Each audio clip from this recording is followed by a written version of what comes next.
L'essentiel de l'économie, c'est maintenant sur votre télévision. Bienvenue à toutes et à tous. Bienvenue donc dans votre magazine consacré au décryptage de l'actualité économique vue de la rédaction d'Ecofin Télévision. Et nous allons évoquer justement dans cette émission de ce jour, tout d'abord, la rentrée parlementaire qui est déjà effective depuis le 15 septembre 2025, une session essentiellement budgétaire. Le nouveau budget justement de 2026 pour la République démocratique du Congo est l'un des plans les plus audacieux ces dernières années. Un budget chiffré à 20,3 milliards de dollars américains. Ce montant jugé non crédible par certains experts repose sur la capacité du gouvernement de la République à doubler ses recettes courantes au niveau interne. Cette émission justement analysera la crédibilité de ces chiffres et les moyens de concrétiser les ambitions du gouvernement pour l'année 2026. Ce budget, justement, est-il crédible et pose-t-il déjà des problèmes de sincérité? Nous allons nous poser ces questions dans cette émission. Et puis nous évoquerons aussi un des points essentiels sur lesquels le gouvernement de la République devrait se reposer pour justement doubler ses recettes courantes, c'est la réforme de la fiscalité. Le changement justement, c'est maintenant pour le gouvernement. La RDC modernise effectivement son système fiscal avec l'introduction de l'impôt sur les sociétés et l'impôt sur le revenu des personnes physiques. Qu'est-ce que ces nouveaux impôts changeront concrètement sur votre portefeuille, votre entreprise et de manière plus globale, les finances de l'État? Nous nous poserons ces questions dans cette émission. Et puis nous terminerons par les zones économiques spéciales. Sous l'impulsion de la première ministre Judith Suminwa, la RDC veut donc accélérer l'industrialisation en créant 7 nouvelles zones économiques spéciales. Mais le chemin pour transformer justement ces ambitions en une réalité économique concrète reste parsemé de plusieurs embûches, notamment ces infrastructures justement suivront-elles le rythme des investissements et comment surtout le gouvernement de la RDC compte-t-il gérer la saturation et le manque de terrain déjà visible dans plusieurs zones, notamment la zone spéciale économique de Maluku, pour justement en arriver à la concrétisation de ces ambitions économiques. Nous nous poserons ces questions sur ces sujets dans cette émission. Voilà donc ce que nous allons aborder dans votre magazine ce jour. Bienvenue à toutes et à tous dans l'essentiel de l'économie. Et pour aborder l'ensemble de ces sujets, je ne suis pas seul sur ce plateau, comme d'habitude. Je suis accompagné de Igor Biwaka. Bonjour et bienvenue. Bonjour, merci Patrick. Et bonne rentrée parlementaire, disons. Merci beaucoup d'être là, Igor Biwaka. Bonjour, Tony Dibengila. Bonjour, Patrick Bombala. Merci beaucoup à vous également d'être là.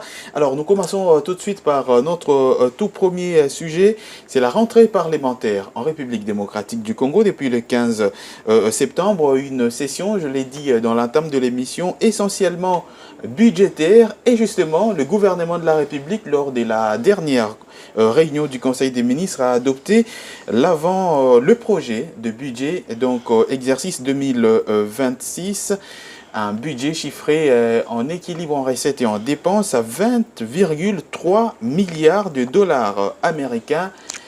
Très ambitieux pour la République démocratique du Congo. Qu'est-ce que cela apportera comme changement et comment le gouvernement de la République compte-t-il mobiliser l'ensemble de ces recettes? Eh bien, c'est ce que nous allons voir et on se retrouve après pour en parler.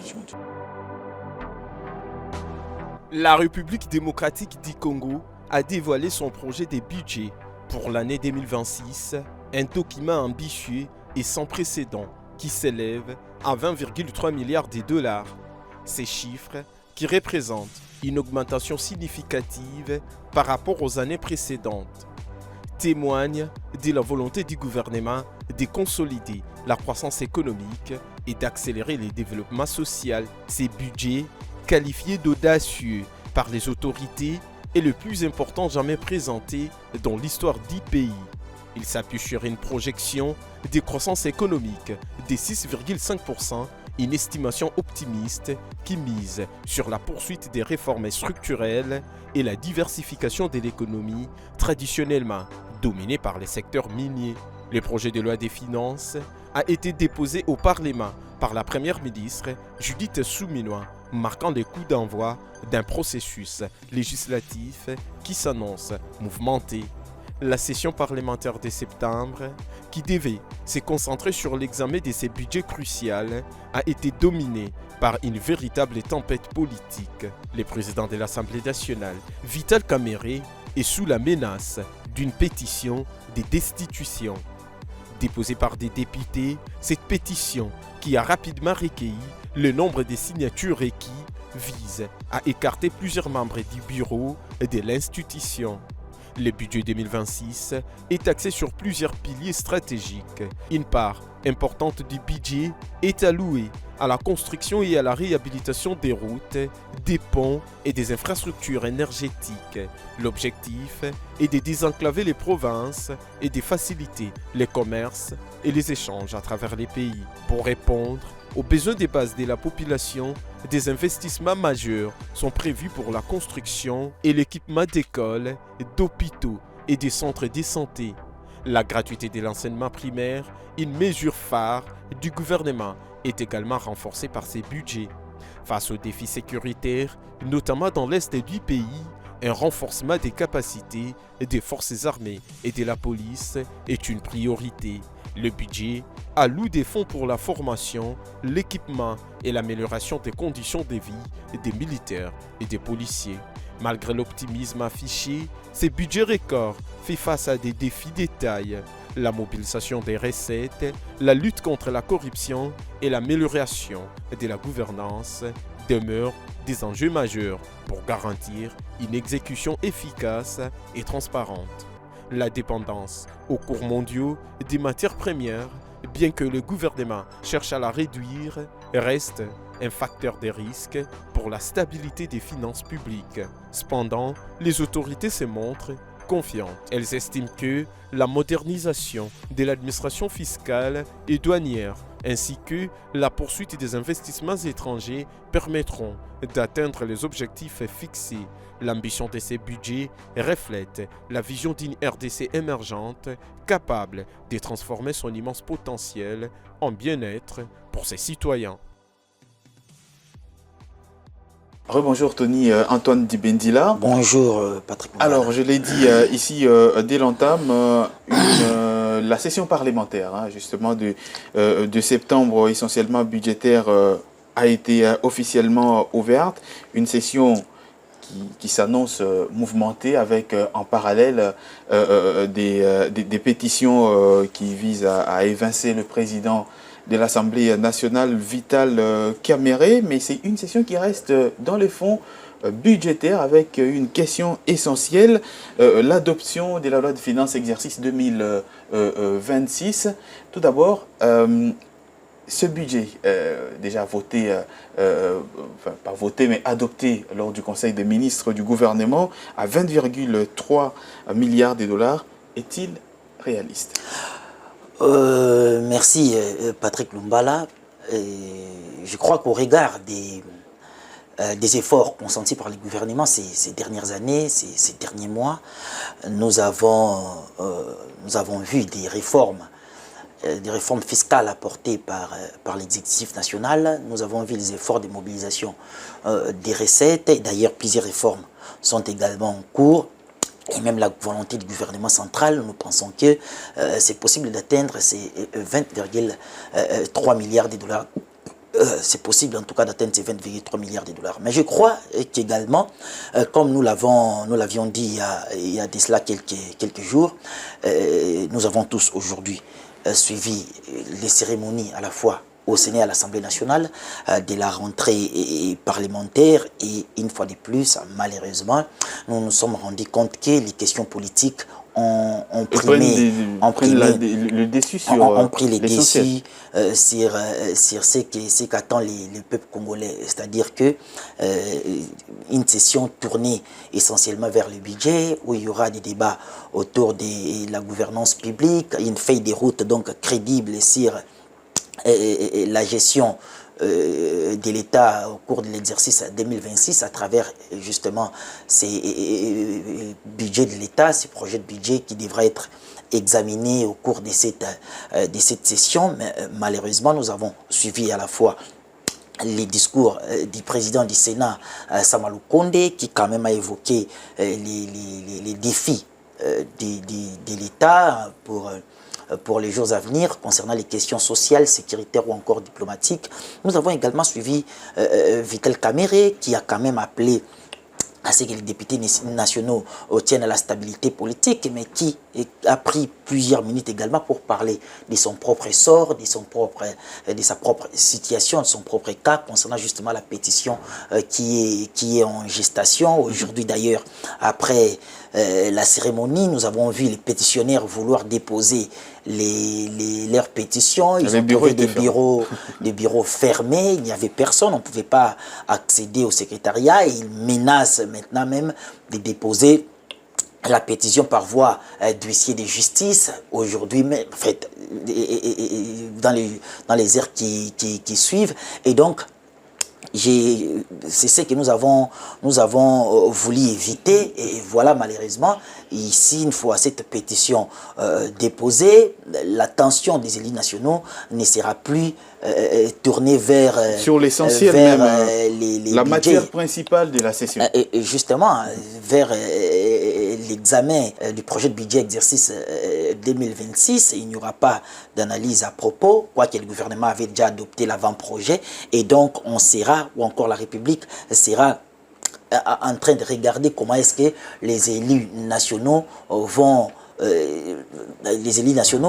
conduire cette session qui sera quasiment marquée par des agitations politiques, et les projets de budget sera rejeté peut-être pour les autres jours, ce qui est regrettable justement pour la gouvernance ou pour l'État congolais, le peuple congolais qui est confronté à des défis énormes. Il y a des questions sécuritaires dans la partie Est. Nous avons vu malheureusement que les forces ennemies qui occupent des pans entiers de notre territoire dans l'Est sont en train de recruter, d'organiser des cérémonies pour recruter des magistrats. C'est-à-dire qu'il y a des défis réels. Il fallait en tout cas qu'il y ait des défis réels que les budgets pourraient prendre en compte, mais malheureusement, ce sera encore des débats politiques et justement pour aboutir à quasiment rien du tout. Effectivement. Alors, Igor Buaka, on a parlé de 20 milliards, un peu plus, 20,3 milliards de dollars américains pour être plus symbolique. Alors, lorsqu'on regarde l'histoire de ce pays, on sait que par moment, et dans une certaine majorité des cas, les budgets ont toujours été votés parfois pour les besoins de communication. Et puis après, lorsqu'il faut mobiliser justement ces crédits, ces recettes sur le terrain, on n'y arrive pas, d'où plusieurs lois des finances rectifiées et consorts. Est-ce que ce budget est réaliste pour l'État congolais au vu de sa capacité d'abord des mobilisations? Vous savez, Patrick Lumbala, il faudrait noter ici d'abord le fait que depuis un moment, comme vous l'avez rappelé, on a toujours tendance, n'est-ce pas, à partir des rectifications concernant en fait la loi de finances ou encore le budget évidemment, comme cela a été le cas dans le passé. Et quand on rectifie pas pour, n'est-ce pas, un excédent, mais on rectifie pour des besoins, des déficits. Et quand il y a l'excédent, on voit rarement des collectifs budgétaires. Certainement, Patrick Lumbala. En fait, j'aimerais bien que ces budgets soient réalistes. J'aimerais bien en tout cas que ces budgets soient réalistes. Mais pour qu'ils soient réalistes, il faudrait tenir compte d'un certain nombre de paramètres. Et ça, c'est une évidence capitale. Et ces paramètres-là, n'est-ce pas, gravitent autour, évidemment, des priorités socio-économiques importantes, n'est-ce pas, à prendre en considération. Il faut d'abord rappeler le fait que, n'est-ce pas, notre budget en République démocratique du Congo est fourni, c'est-à-dire en ressources propres, mais également en termes de financement extérieur. Mais d'abord, la concentration, comme vous l'avez dit tantôt ici, on voit les ressources propres. Tout à fait. Et quand on parle des ressources propres, on voit la capacité, n'est-ce pas, de la République démocratique du Congo de mobiliser ces ressources-là au travers de ces régies financières. Les trois principales régies financières, dans la direction générale des impôts, la DGRAD, mais également la DGDA, la direction générale des douanes et accises. Il est vrai depuis un moment pour optimiser la capacité de notre pays à mobiliser plus des ressources, des réformes ont été entreprises. La dernière, évidemment, la généralisation de la facture normalisée. Tout à fait. C'est une mesure salutaire dont on est en train de scruter de très près la mise en application, voyez-vous, puisque le plus important, ce n'est pas de prendre des réformes, mais de suivre à la lettre ou encore d'appliquer scrupuleusement et parcimonieusement l'application, n'est-ce pas, de ces réformes-là. Je pense bien, au terme des réformes qui ont été entreprises, sont des réformes, je dirais, éléphantesques, qui permettront, n'est-ce pas, à l'État congolais de mobiliser ces ressources-là. Puisqu'il ne faut pas tenir compte seulement ici des financements extérieurs, puisqu'on ne sait pas à hauteur de combien ces financements viendront. Le plus et avec important, toutes les conditions et surtout qui nous avec, sont imposées. Très bien. Avec les contextes actuels, Patrick Lumba, on l'a rappelé ici, il y a des pans entiers des territoires congolais qui sont sous occupation de l'ennemi, des territoires qui sont également pourvoyeurs de recettes, des ressources, voyez-vous. Donc, en fait, c'est des défis énormes qui devraient être pris en compte pour mobiliser. Il faut rappeler le fait que, n'est-ce pas, pour l'exercice finissant en cours, le budget initial était de 18 milliards. Au regard évidemment de ces défis, on l'a ramené à 17 milliards. Mais seront-on capables de mobiliser 20 milliards qui a été projeté? Ah bon, si cette décision a été prise et approuvée lors du Conseil des ministres, on suppose qu'ils ont analysé parcimonieusement tous les paramètres. Il y a eu des conférences budgétaires, on statuait là-dessus. Évidemment, pour parvenir, n'est-ce pas, à cette faisabilité. Mais alors, Patrick Lumba, on parle de 20,3 milliards de dollars américains, ça fait rêver. Ça, c'est une évidence capitale. Ça fait rêver, mais est-ce qu'on parviendra? La question a été posée. Mais j'ai tantôt parlé ici des priorités socio-économiques. Oui, on parle de 20,3 milliards, mais avec 12 milliards qui doivent être mobilisés en interne. En ressources propres, sans compter tout ce que le FMI pourra nous donner et d'autres institutions de la Banque mondiale. En termes de financement extérieur, évidemment, comme vous l'avez dit tantôt. Est-ce que ces moyens, parce qu'on parle du budget, les budgets sont équilibrés non seulement en recettes, mais également en dépenses. Tout à fait, tout à fait. C'est là l'intérêt de parler des réformes, des priorités socio-économiques, Patrick. Est-ce que notre budget tient compte des réalités socio-économiques de la population? C'est la plus grande question que l'on se pose. Parce que si on regarde bien le budget, on l'a toujours dit, Patrick, c'est une évidence. Parce que quand il s'agit de la vérité, il faut le dire. Voyez-vous, puisque si on regarde notre budget, on a comme l'impression que ce budget est tourné vers l'alimentation des institutions politiques. À grande partie, en tout cas.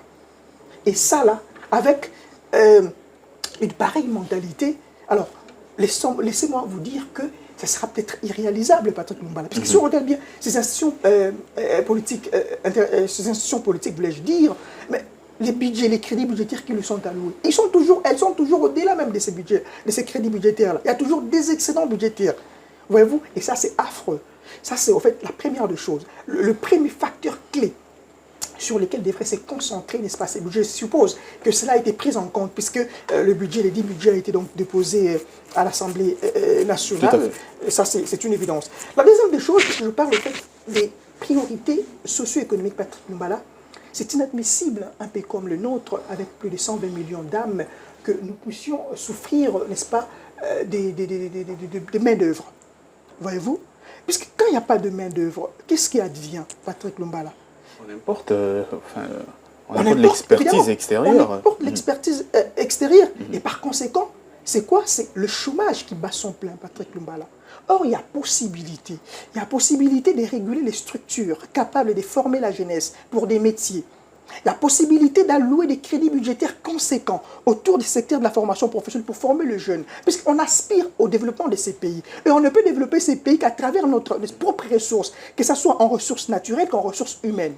Voyez-vous? Et ça, c'est une évidence capitale. On va se renseigner, on va voir combien de crédits ont été notamment alloués. Certainement, on va scruter ça de près. Au secteur de la formation professionnelle. Un autre effet, Patrick Lumba, on l'a toujours dit ici, mais laissez-moi un peu revenir de manière brève sur ça. C'est l'agriculture et la pêche, Patrick. Il y a nécessité d'allouer des crédits budgétaires conséquents pour le secteur de l'agriculture et de la pêche. Aujourd'hui, notre agriculture, on l'avait dit tantôt, c'est une agriculture de subsistance. On ne sait pas moderniser l'agriculture. Pourtant, on a des espaces pour le faire, Patrick Lumba. Je prends la pêche. Aujourd'hui, il y a des poissons qui naissent, qui grandissent et qui meurent dans le fleuve, dans des lacs. Pourquoi? Parce qu'on n'a pas assez de crédits pour le secteur, pour industrialiser le secteur. Et par conséquent, c'est la famine. Et là, c'est illogique, c'est irrationnel, au terme, évidemment, de moyens, des ressources que nous avons, Patrick Lumba. Ces budgets également, ces budgets doivent se concentrer également, Patrick Lumba, sur la recherche scientifique. Quand on parle de la recherche scientifique, Patrick, laissez-moi vous dire que la République démocratique du Congo n'est pas un pays autarcique, c'est un pays qui est ouvert au monde. Qui dit ouvert au monde, c'est-à-dire qu'on a la possibilité, n'est-ce pas, de conclure du partenariat avec n'importe lequel pays. Mais est-ce que le partenariat que nous concluons avec ces pays-là, est-ce que l'on tient compte des aspects du jour, les aspects quotidiens? Aujourd'hui, quand on parle des recherches scientifiques, qu'est-ce que l'on voit en avant-plan? On voit la technologie. On a conclu dernièrement des accords en vue des coopérations avec les Émirats arabes unis, avec le Qatar.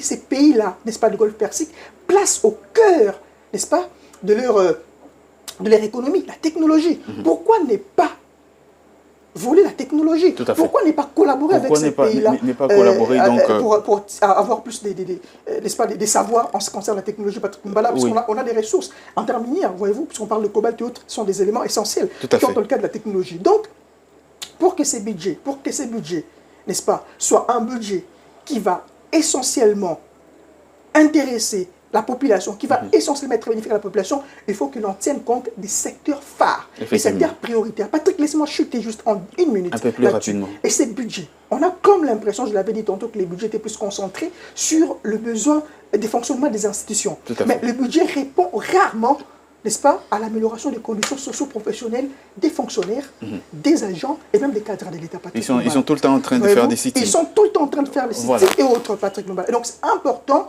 que l'État congolais, c'est important que le gouvernement congolais mise un peu plus sur, n'est-ce pas, ces aspects, sur ces, je dirais, ces priorités socio-économiques.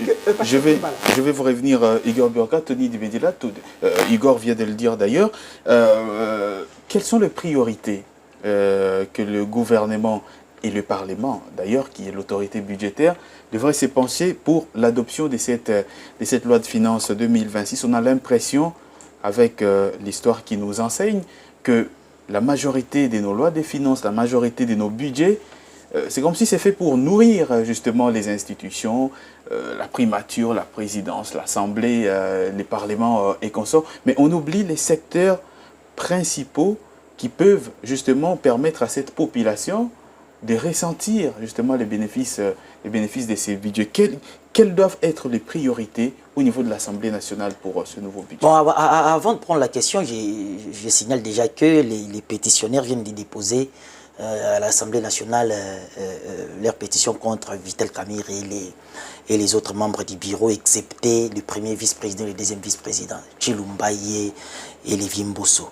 Et donc, pour parler de priorités, mais elles sont connues. Les priorités congolaises sont connues en termes de social, en termes de sécurité, en termes de questions de santé publique, ainsi de suite. Les priorités sont connues. Aujourd'hui, je l'ai évoqué tantôt, la question de l'insécurité dans la partie est de la République démocratique du Congo. On nous a dit qu'il y a des moyens qui sont alloués au secteur sécuritaire, et bien, c'est tout à fait normal. Nous sommes dans un contexte de crise. D'ailleurs, il y a eu la loi des finances rectificatives, d'ailleurs parce qu'il y avait des efforts consentis en faveur de la sécurité de notre pays. Mais regardez l'ossature, même la structuration de l'État congolais, les institutions en place, parce qu'il n'y a pas longtemps, vous vous rappelez que le chef de l'État lui-même, d'ailleurs, avait appelé à la quasiment suppression de certaines institutions qui ne servent à rien, qui ne rapportent rien. Mais lorsqu'on regarde dans la consommation des crédits budgétaires, on voit que ce qu'on supprime représente quasiment rien. Mais ceux qui sont là, mais justement, beaucoup. Il faudra souligner que jusque-là, nous n'avons pas encore vu des institutions-là supprimées. On est en train d'attendre. J'ai suivi il n'y a pas longtemps la Première ministre Judith Suminwa lorsqu'elle était, je crois, en Corée ou au Japon, en Asie, pour prendre part à un sommet international. Je crois qu'elle a assuré qu'il y avait en tout cas réduction du train de vie. Elle a assuré que la réduction du train de vie des institutions était effective. Moi, je me dis qu'on ne vit pas dans un même pays lorsqu'on considère que la réduction du train de vie était effective, alors que le peuple constate, évidemment, et même les chiffres démontrent que les institutions politiques continuent à bouffer une grande part des ressources du pays au détriment de questions qui sont purement aux questions qui sont qui sont favorables au peuple. Et on s'est dit, ici, on vit dans quel pays où nous avons tous suivi les scandales d'il n'y a pas longtemps. Une patiente qui est décédée dans un hôpital parce qu'il voulait se faire soigner chez les privés. On demandait une somme beaucoup plus importante. D'ailleurs, c'est une sorte d'iceberg qui démontre véritablement comment est-ce que même le secteur de la santé de notre pays est organisé. Des secteurs vitaux de notre pays, c'est-à-dire c'est quasiment négligé parce que la femme pouvait se rendre dans des hôpitaux publics. On avait de sérieux problèmes avec la couverture santé universelle parce qu'il n'y avait pas assez de moyens pour justement prendre en charge. Il y a eu une création d'une taxe pour ça. C'est-à-dire qu'il y a des secteurs essentiel. Nous avons évoqué l'éducation. Il fallait déjà passer à la gratuité même au niveau secondaire comme promis par les chefs de l'État, mais les ressources font défaut. Mais aujourd'hui, il y a la santé. Il y a un impératif sécuritaire très important. Mais tout à fait. Ça, on l'a dit. Mais et ce qui représente les institutions publiques, c'est ça justement. Mais regardez la taille même du gouvernement. Le chef de l'État avait promis qu'il y aura une réduction quand même considérable de la taille du gouvernement. Mais quand on voit cette taille-là aujourd'hui, on dit quasiment presque rien n'a bougé. On a réduit quand même un seul ministre, ça on est au-delà des 50 ministères. Tout ça, ça bouffe des frais de fonctionnement à prendre en charge ces ministres. Il y a même des ministères qui ne vont servir à rien. Je ne vois pas ce que les ministères des relations avec les Parlement peut apporter à l'État congolais, au peuple congolais. C'est-à-dire ce sont des portefeuilles. Non, mais le ministre Loando a donné la quintessence de son ministère. Oui, d'ailleurs, on aura, et c'est très important d'ailleurs. On aura à revenir sur ça. Ministère très important. Je crois qu'on aura à revenir sur ça, c'est-à-dire qu'il y a des portefeuilles qui consomment de l'argent public, l'argent qui devait être utilisé pour d'autres fins, des fins beaucoup plus utiles, tournées vers le peuple. Et surtout que le contexte est délicat. Nous sommes un pays agressé. Nous sommes un pays où certains territoires se trouvent entre les mains des criminels, où des ressources sont payées en désordre. Nous avons tous suivi les rapports des Nations Unies et même des Human Rights Watch qui retracent clairement comment est-ce qu'il y a des assassinats à cibler dans la partie Est. Comment est-ce que les ressources congolaises sont payées en désordre, en complicité justement avec d'autres compatriotes. C'est-à-dire la situation est délicate et moi je crois qu'avec ces projets de budget exercice 2026, le gouvernement doit faire de son mieux pour allouer plus de crédits en faveur des secteurs avantageux pour le peuple. Je l'ai dit tantôt ici, je parle de l'éducation, de la santé. Bien que là, il y a eu des efforts considérables du président Tshisekedi et de son gouvernement, de sa gouvernance ces dernières années. Il y a la gratuité, d'accord, on acclame, mais on regarde même en termes de mobilité, c'est-à-dire qu'il faudrait qu'il y ait plus d'efforts et que l'État congolais, enfin, ne prennent pas en compte les politiques ou les institutions politiques, mais pense également au petit peuple. Tout à fait. Alors, Igor Buaka, on va terminer avec vous par là d'ailleurs un peu plus rapidement, avec un budget ambitieux d'un peu plus de 20 milliards de dollars américains, mais surtout avec une dette qui est déjà élevée. Comment le gouvernement parviendra-t-il à la fois à financer les infrastructures, les secteurs essentiels, on a parlé notamment de la sécurité, sans, on va dire, alourdir davantage ce fardeau de la dette qui commence à sortir la tête de l'eau? Oui, c'est très important en fait cette observation, Patrick Lumbala. Et ça ne sera pas facile, c'est vrai que ça fait partie des défis. Et c'est là même l'intérêt de se concentrer sur une gestion, je dirais, beaucoup plus transparente et rationnelle, n'est-ce pas, des dépenses. C'est très important, en fait, des revenus, puisque la dette publique, aujourd'hui, elle est à plus de 13 milliards de dollars américains, ce n'est pas rien. On était dans le passé à moins de 10 milliards et on est à 13 milliards. Et je crois bien que ça va continuer toujours à l'avenir, n'est-ce pas, de s'accroître un tout petit peu, ça c'est une évidence. Pourquoi? Parce que, on l'a évoqué tantôt, nous traversons une période critique où la République démocratique du Congo est agressée. Et dans ces contextes-là, on doit fournir beaucoup plus d'efforts pour mobiliser assez de ressources pour soutenir l'effort de guerre, ça c'est une évidence. C'est-à-dire ce qui fait en sorte que nous puissions, ça et là, en ce qui concerne évidemment des projets d'ordre ou encore des natures infrastructurelles, de bénéficier également des enveloppes venant des institutions internationales, comme cela a été le cas avec la Banque mondiale, avec, je dirais, un financement de près de 3 milliards de dollars américains, et comme cela a été également le cas avec le FMI qui continue, n'est-ce pas, de soutenir la balance des paiements de la République démocratique du Congo au travers évidemment le programme économique de la facilité élargie des crédits, la FEC, mais également au travers également le programme, la facilité au fait les programmes de facilité de résilience et de durabilité, un programme qui permet à la République du Congo de faire face aux chocs climatiques comme on le voit après les précipitations pluvieuses et autres. Donc les défis restent énormes pour la République du Congo parce qu'on est, on est en face de deux réalités différentes. D'un côté, il faudrait mobiliser assez de ressources pour soutenir l'effort de guerre. De l'autre côté, il y a d'autres besoins, il y a d'autres priorités qui se pointent devant nous et que l'on doit ipso facto, impérativement, n'est-ce pas, combler ces besoins-là. Vous avez seulement cité les besoins d'ordre infrastructurel, mais il n'y a pas que les infrastructures. On a tantôt évoqué ici le secteur de l'éducation, le secteur de la santé. C'est vrai également, d'énormes efforts ont été consentis là-dessus, avec le programme des gratuités de la maternité, pour ne pas le citer. Tout à fait. Mais si on regarde bien le fond, c'est vrai que c'est un programme qui a vraiment allégé la tâche des parents, et ça a soutenu énormément le parent, mais la qualité, l'application, la faisabilité, le modus, je dirais, operandi de ces programmes-là, est-ce que ça garde au fait la nature? Parce que le plus important, ce n'est pas seulement de ramener les enfants à l'école, mais d'assurer, n'est-ce pas, la bonne formation de ces enfants-là. Merci, et pour assurer Igor. la bonne formation des enfants, cela doit passer par, n'est-ce pas, une meilleure...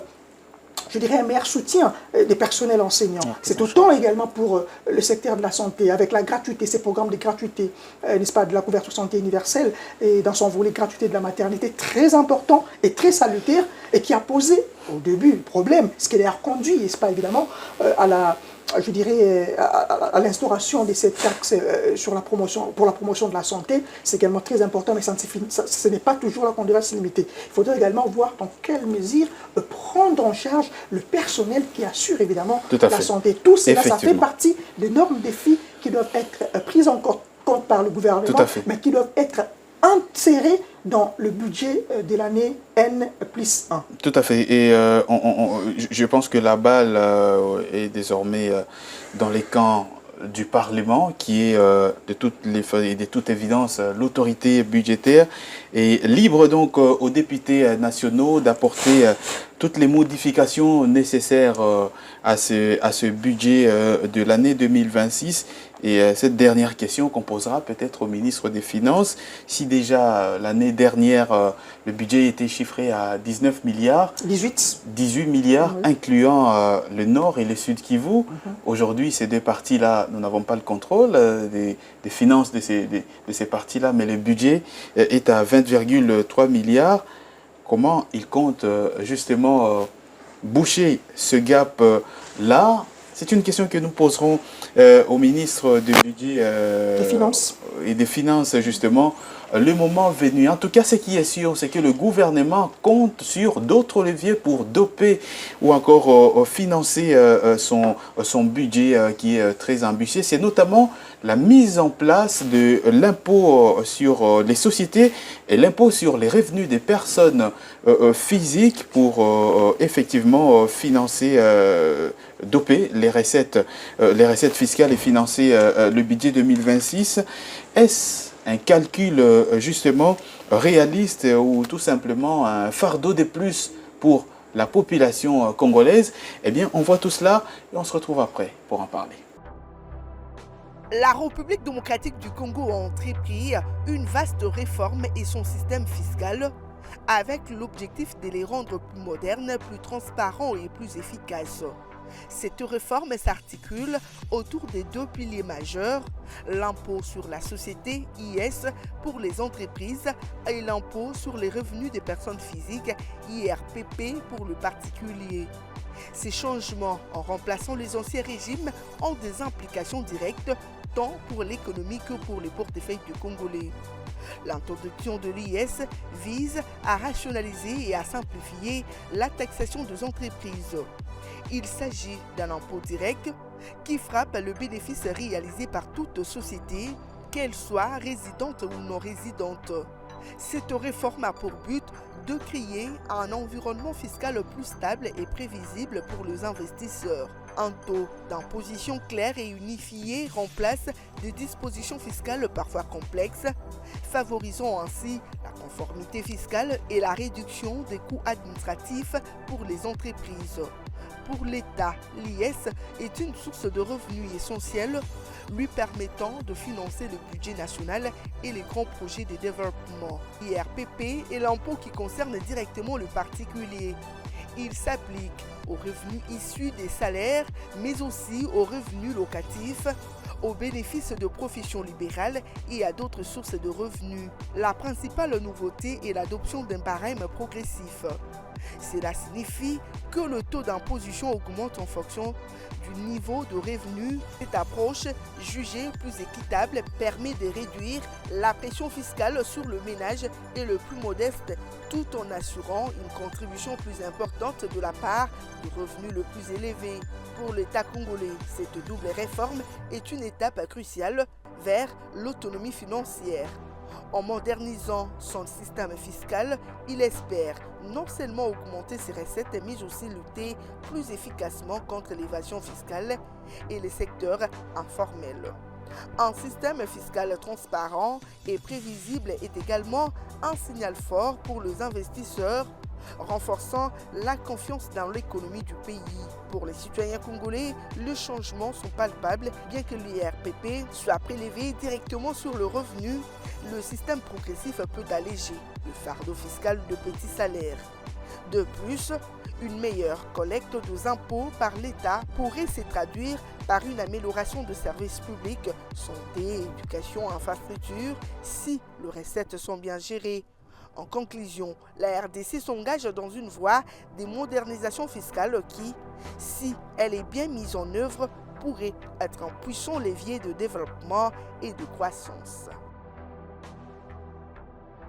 Et voilà donc pour l'instauration ou la sensibilisation du gouvernement pour la mise en œuvre de l'impôt sur les sociétés, mais aussi de l'impôt sur les revenus des personnes physiques sur l'ensemble du territoire national de la République démocratique du Congo. Igor Biwaka, c'est vrai que l'État met en place toutes ces différentes réformes, notamment et surtout dans le secteur de la fiscalité pour financer aussi son budget.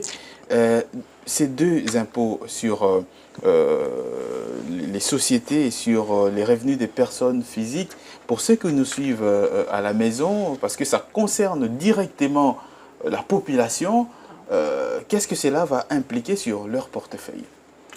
Alors, Patrick Lumbala, il faudrait d'abord rappeler le fait que si le système fiscal congolais était un système, je dirais, déclaratif, mais également cédulaire, un système qui avait en fait 4 catégories d'impôts, en évidence. Il y avait les impôts réels, il y avait les impôts cédulaires sur les revenus, il y avait les impôts cédulaires sur les rémunérations des expatriés, et puis il y avait les impôts, je crois, cédulaires sur le chiffre d'affaires. Voyez-vous? Or, le même système fiscal congolais mettait l'accent sur le principe des doubles impositions, c'est-à-dire on n'acceptait pas la double imposition. Tout à fait. Or, dans les faits, puisque vous avez d'un côté les impôts réels, où on voit les impôts, je crois, locatifs et autres, avec toutes les catégories d'impôts qui s'y trouvent, et de l'autre côté, vous avez les impôts cédulaires sur les revenus, avec les impôts sur les bénéfices et profits, les IBP et autres, on arrivait toujours à cette double imposition-là d'une manière ou d'une autre. Tout à fait. Alors, la mise en place maintenant de ces systèmes, je dirais, de cette réforme fiscale directe, c'est de ramener à 2 impôts uniquement, n'est-ce pas, cette litanie d'impôts que l'on paye.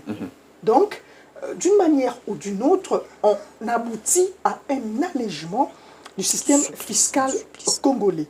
On a simplifié le système fiscal congolais pour ne pas avoir cette litanie d'impôts que l'on payait. Ça, c'est un fait, ça, c'est un avantage. Et donc, cela qui a ramené à 2 impôts. Il y a les impôts sur les sociétés que les entreprises vont commencer à déclarer uniquement, et les impôts sur le revenu des personnes physiques que le citoyen lambda, c'est-à-dire le citoyen qui, n'est-ce pas, travaille, devra donc payer, voyez-vous. Alors là, c'est, je dirais, une réforme, c'est-à-dire c'est une innovation qu'il n'y avait pas à l'époque, voyez-vous, puisqu'on avait comme des impôts locatifs. En République démocratique du Congo, ce n'est pas tout le monde qui paye des impôts locatifs, voyez-vous. Mais avec la mise en place de cet impôt sur le revenu de personnes physiques, ceux qui ne payaient pas des impôts, par exemple, locatifs, mais qui travaillaient, se verront obligés de payer cet impôt-là. Donc, en quelque sorte, comme conséquence, il y a l'élargissement de l'assiette fiscale. Et quand il y a élargissement de l'assiette fiscale, la conséquence est que vous avez assez de contribuables. Vous allez vous en souvenir que dernièrement, on avait parlé que sur les 120 millions d'âmes qu'on avait en République du Congo, il n'y avait que 100 000 contribuables actifs. Donc, il y avait des pertes donc, colossales, il y avait des revenus colossaux qui échappaient à l'État congolais. Donc l'instauration de cette réforme, c'est pour amener, n'est-ce pas, l'élargissement de l'assiette fiscale pour que l'État puisse mobiliser encore et plus des ressources. On a dit tantôt ici l'objectif pour l'exercice suivant, c'est d'atteindre 20,3 milliards de dollars américains. Et donc, il faudrait accroître la mobilisation, il faudrait augmenter la capacité de mobilisation des recettes. Et pour cela, c'est même pour cette raison que la réforme va entrer en vigueur en janvier 2026, justement pour accompagner cette capacité de mobiliser, en fait, des mobilisations des recettes et enfin d'atteindre ces budgets-là, Patrick Lumbala. Voyez-vous, moi je trouve que c'est très important. C'est très important, c'est très bénéfique, mais il y a également des limites, Patrick Lumbala. Il y a beaucoup de limites autour, évidemment, de la sensibilisation de ces personnes-là qui vont mobiliser. Tout à fait. Mais est-ce que et c'est ça même l'objectif, le gouvernement se donne l'objectif de sensibiliser. Très bien. On est encore au mois de septembre. Hein. Voilà. Donc, et on rappelle d'ailleurs à nos téléspectateurs que cet impôt a été initié depuis 2022 avec le ministre Kazadi. Certainement. Et la concrétisation, on en est là aujourd'hui. Certainement. Donc je pense que la population a déjà quand même l'information. Et là, il faut une sensibilisation très accrue. Évidemment, initié depuis 2022, mais seulement sur le plan international, cela a été déjà appliqué. C'est-à-dire qu'aujourd'hui, la mise en application de cette réforme vient seulement accompagner la République démocratique du Congo pour s'inscrire, n'est-ce pas, dans les normes internationales. Donc ça permet à la RDC d'être également, d'être partie en fait, prenante des réformes qui ont été initiées sur le plan international. Et donc ça, c'est très important. Je parlais des défis, Patrick Lumbala. Je dis ici le défi de la sensibilisation. Il faudrait que la population lambda comprennent l'utilité du paiement des impôts. Mais au-delà de cette évidence-là, il faudrait également le contribuable, comme les personnes qui travaillent, Patrick Lumbala, que ces personnes-là aussi contribuent sans que les contraintes s'en suivent, Patrick.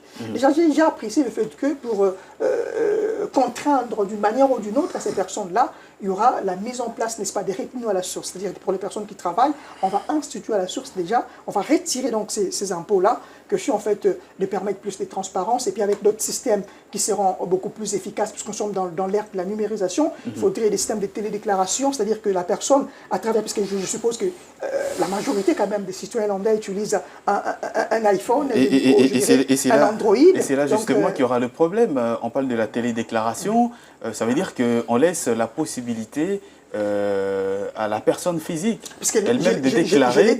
C'est déjà un impôt sur les revenus des personnes physiques. Très bien, parce que je l'ai dit d'entrée de jeu ici que notre système fiscal était un système qui était déclaratif. Ça donne l'opportunité, ça donne la possibilité au contribuable lui-même de déclarer, voyez-vous. Donc en fait, justement, on fait confiance aux contribuables. On fait confiance aux contribuables, mais c'est là qu'il faudrait avec toutes les conséquences. Il faudrait accompagner de cette confiance-là d'autres mesures qui feront en sorte que, n'est-ce pas, la mobilisation soit de plus en plus accrue et que l'on arrive vraiment à impliquer ces contribuables-là à participer efficacement à la maximisation des recettes. Tony Dibendila, on parle de télédéclaration pour ces impôts. Pour le citoyen lambda, on met d'abord de côté l'impôt sur les sociétés, mais sur les revenus des personnes physiques. Lorsqu'on connaît, il n'y a pas à se cacher, lorsqu'on connaît la culture fiscale qui existe en République démocratique du Congo, lorsqu'on connaît l'hostilité qu'il y a par moment dans la population en ce qui concerne ces devoirs fiscaux, est-ce que ça va marcher lorsqu'on laisse la latitude à la population de déclarer elle-même? Est-ce qu'ils vont même le faire? C'est ça la question même. La réforme de la fiscalité directe suit une logique, c'est-à-dire la logique de la modernisation du système fiscal congolais. C'est-à-dire que l'État congolais s'est rendu compte que le système bon, actuelle, parce que déjà la fiscalité directe va être mise en œuvre en janvier 2026. Déjà, les systèmes actuels handicapent une mobilisation des recettes accrues. C'est-à-dire que il n'y a pas assez de mobilisation pour l'instant. C'est pourquoi justement cette réforme a été imaginée, parce qu'elle entraîne à la fois l'introduction de l'IP, de l'IRPP, c'est-à-dire que l'impôt sur les revenus de personnes physiques, mais également l'impôt sur les sociétés.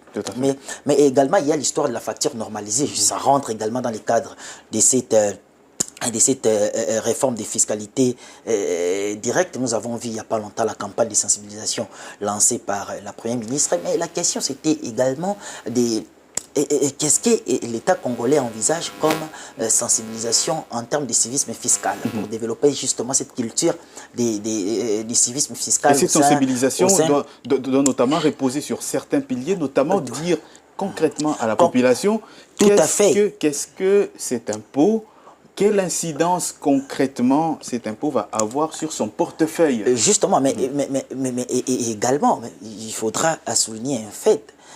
Aujourd'hui, nous savons la résistance ou carrément l'hostilité des Congolais lorsqu'on évoque la question de l'impôt.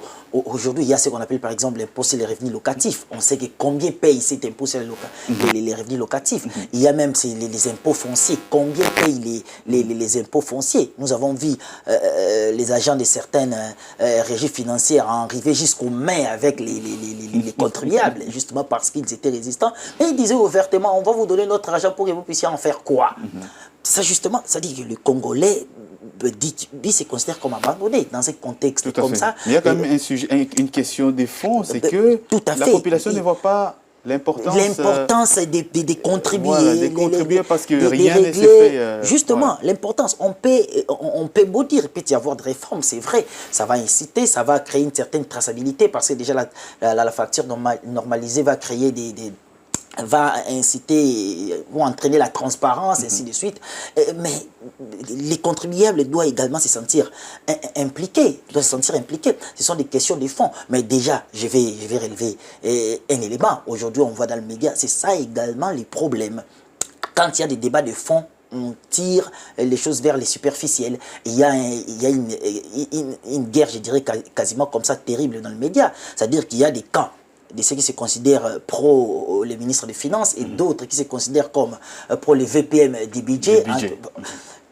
Autour, pourtant, d'un élément simple. C'est-à-dire que les pro-finances trouvent mal que les VPM, les budgets évoquent la question de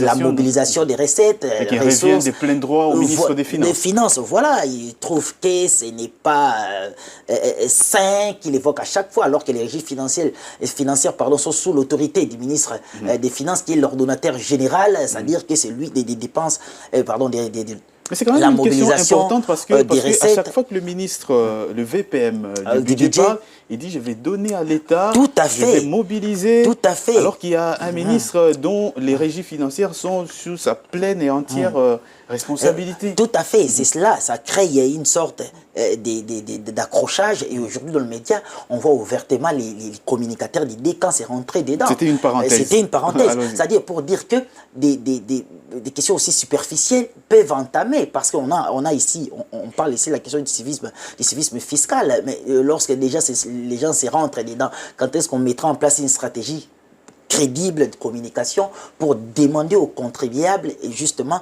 de mettre la main dans la poche des contribuables pour que l'État congolais arrive à remplir les promesses à l'égard du peuple, c'est-à-dire mener à bon la gouvernance publique, c'est-à-dire prendre en charge les enseignants, les médecins, ainsi de suite. On voit, surtout dans le secteur de la santé, des grèves multiples.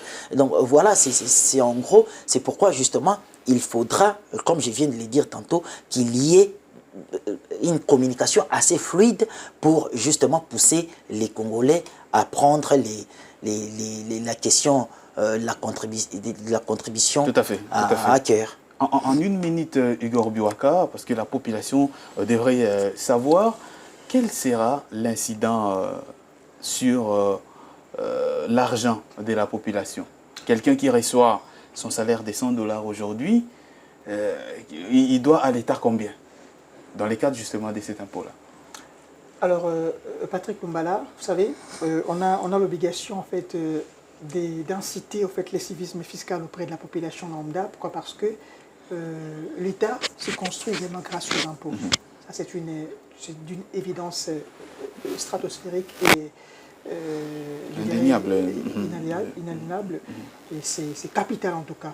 Donc, l'incident, c'est que vous contribuez à la construction de l'État. Vous participez à la construction de l'État.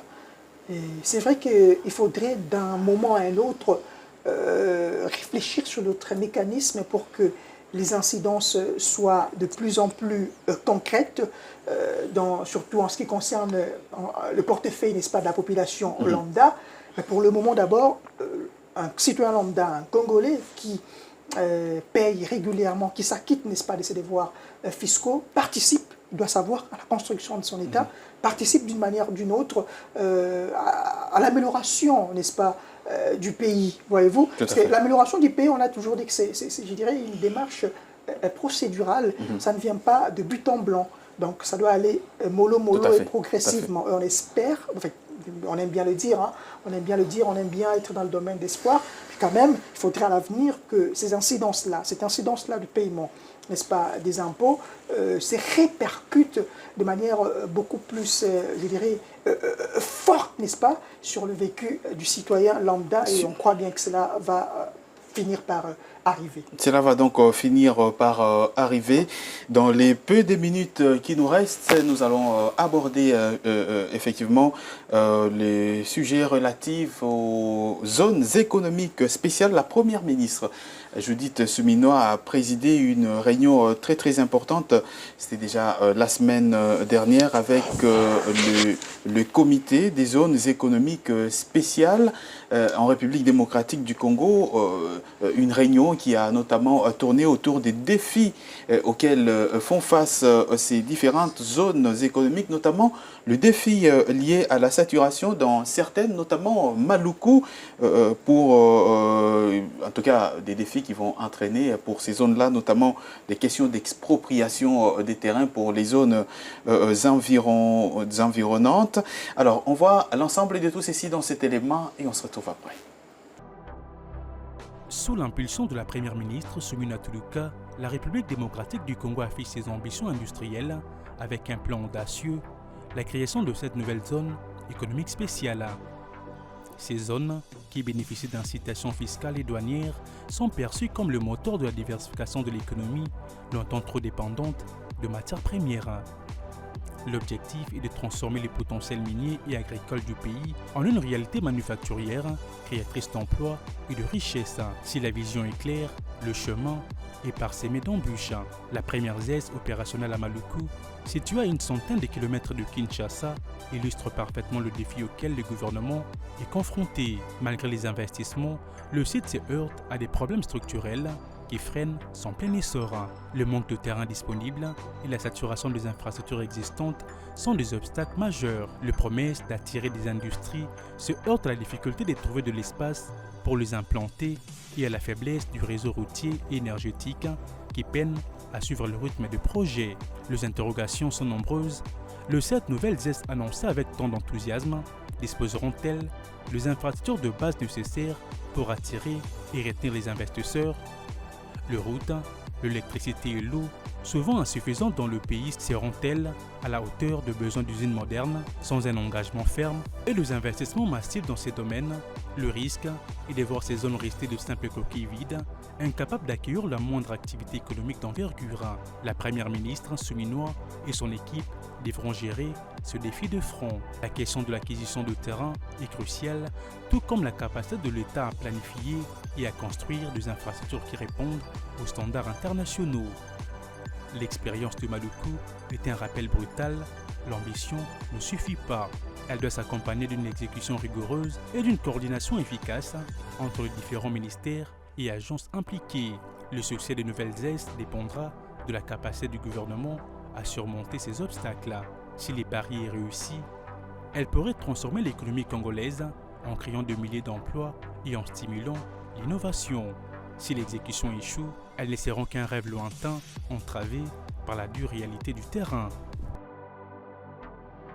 Alors, Tony Antoine Dibendila, on vient de le voir, hein, les zones économiques spéciales sont un pilier très important sur lesquels l'État congolais s'appuie pour notamment concrétiser sa vision pour l'économie du pays. Mais depuis leur instauration, ces zones rencontrent quand même des problèmes, notamment en termes de la réglementation qui est trop lente, à en croire les opérateurs économiques. Ces difficultés sont de diverses natures. Alors, le gouvernement veut tenir justement les taureaux par les cornes pour résoudre ces problèmes. Est-ce que le moment est bien choisi? Oui, je crois qu'on est déjà en plein dedans. Nous sommes, les zones économiques spéciales en RDC sont palpables. Vous pouvez voir celle des Maluku, encore des Malébo qui se développent.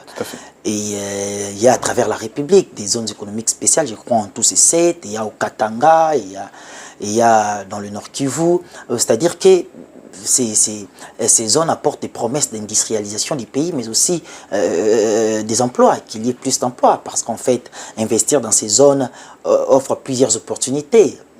Il y a d'abord un assouplissement des questions administratives, il y a des assouplissements des questions fiscales, c'est-à-dire que ça incite les investisseurs à venir. Et aujourd'hui, d'ailleurs, nous avons suivi les ministres de l'industrie, Aimé Boji Sangara, qui a évoqué toutes ces questions-là et qui voudrait d'ailleurs ouvrir les champs pour les investisseurs congolais également. Mais il y a des défis, comme vous l'avez dit. Prenons par exemple pour la zone économique spéciale des Maluku, c'est quasiment saturé. Il y a tellement tout le monde veut aller là-bas. Investisseurs, tout à fait. Et aujourd'hui, il se pose un problème. On doit élargir les champs et donc il faut exproprier ceux qui occupent les parcelles environnantes et donc il faut les indemniser. Ils ne peuvent pas partir comme ça. C'est-à-dire que cela pose un problème, mais on trouve qu'il y a vraiment de l'engouement.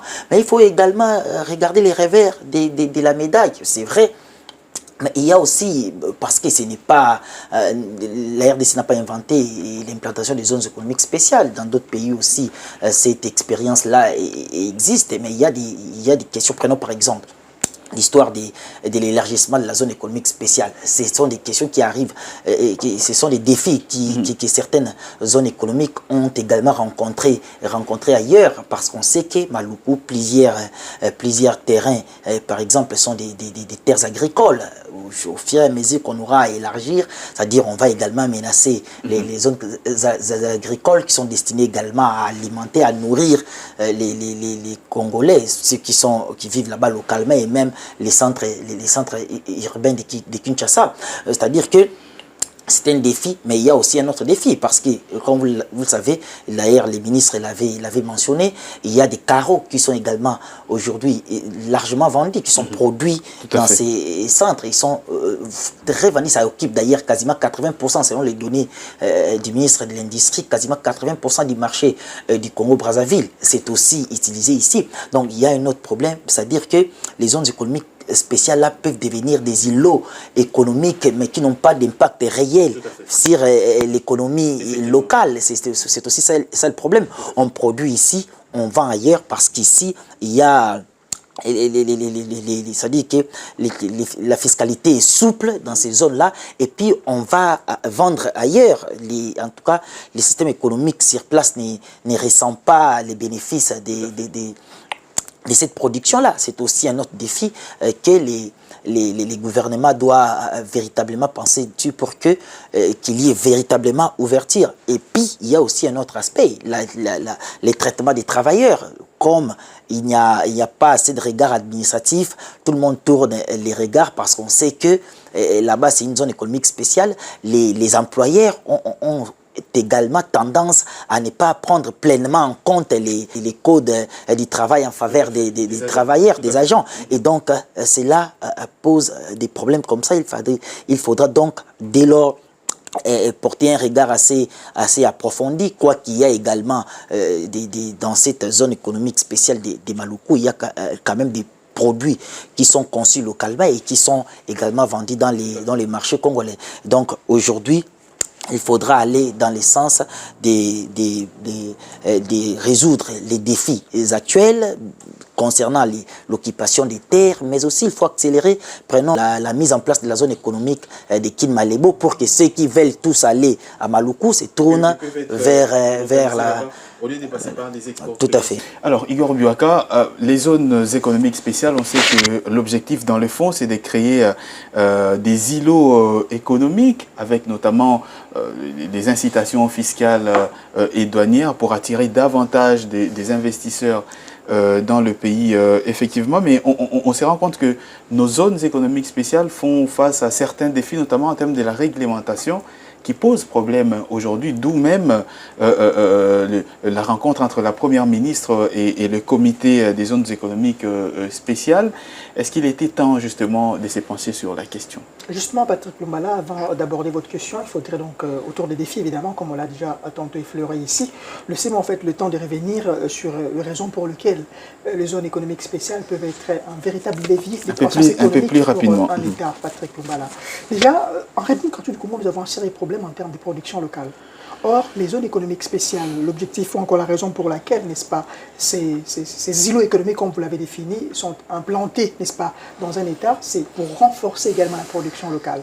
Et qui part du renforcement de la production locale à travers, évidemment, le produit de création, le produit, permettez-moi la redondance de production de ces îlots économiques, ça va faire en sorte que l'État, comme le nôtre, qui souffre de problèmes de production, puisse renforcer sa productivité, et Patrick Lumbala.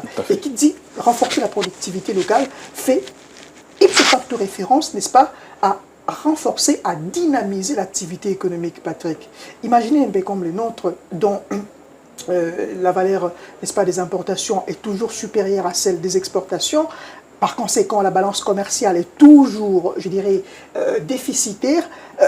C'est pourquoi? Parce qu'en amont, on ne sait pas produire localement. Or, l'installation des zones économiques spéciales ont permis, n'est-ce pas, la démocratie du Congo, de produire, d'améliorer étant soit peu et sa productivité, mais également d'attirer, au fait, n'est-ce pas, les entreprises tant nationales qu'internationales, comme pour dire par conséquent, faire en sorte qu'il y ait une attractivité, une attraction, n'est-ce pas, des investissements. En fait, ça, c'est en fait le raison majeure pour lequel ces zones économiques, je dirais, spéciales peuvent être des véritables îlots de croissance économique pour la République démocratique du Congo. Mais Patrick Lumbala, des défis autour de ces zones économiques spéciales, pour répondre à votre question, sont de deux ordres, Patrick. D'abord d'ordre infrastructurel, mais également d'ordre contextuel. Qui parle de zones économiques, il faudrait qu'il y ait, n'est-ce pas, des infrastructures. Il faudrait que l'on construise. Parce qu'aujourd'hui, vous savez bien, Patrick Lumbala, avec ces zones économiques spéciales, l'installation de ces zones économiques spéciales a pour répercussion également la création d'emplois. Or, vous savez pertinemment que le gouvernement souminois s'était, je dirais, donné l'objectif de créer au moins plus d'1 million d'emplois. Or, avec ces zones économiques spéciales, on peut, n'est-ce pas, générer beaucoup plus d'opportunités d'emploi et rendre le marché du travail beaucoup plus dynamique. Alors, le premier défi, c'est de favoriser justement l'émergence des croissances infrastructurelles en démocratie du Congo. C'est un grand défi. Le deuxième défi, c'est d'ordre contextuel. D'ordre contextuel, c'est-à-dire que les zones économiques spéciales, l'installation des zones économiques spéciales doivent répondre au contexte économique de ces pays. Est-ce que, en installant ces zones économiques spéciales, avions-nous préalablement analysé le contexte économique que nous avons, c'est-à-dire la priorité, le besoin que nous avons pour le du Congo? C'est vrai, on parle des carreaux, mais qui construit? La population qui construit la République du Congo, ça représente même 50 millions de personnes. Mais ce qui est sûr, le boom immobilier, le boom immobilier est assez consistant et patent, mais on le voit dans une catégorie des personnes. Je dirais une catégorie des élitistes. Voyez-vous, Patrick Lumbala. Donc c'est ça en fait l'importance. Donc il faudrait également voir quels sont les produits prioritaires sur lesquels on doit se concentrer pour rendre ces zones économiques spéciales beaucoup plus dynamiques et opportune ou encore bénéfique à la population locale. Merci Igor Biwaka. Merci Tony Antoine Dibendila. C'était donc votre dernier mot. Vous aussi, Tony Antoine Dibendila. Le temps nous fait défaut, et bien nous devons arrêter par là. Merci à vous aussi de nous avoir suivis. C'est terminé pour aujourd'hui. Le prochain rendez-vous est donc pris très très prochainement sur votre chaîne pour un nouveau round de décryptage de l'actualité économique vue de la rédaction d'Ecofin Télévision. À très vite. Congo.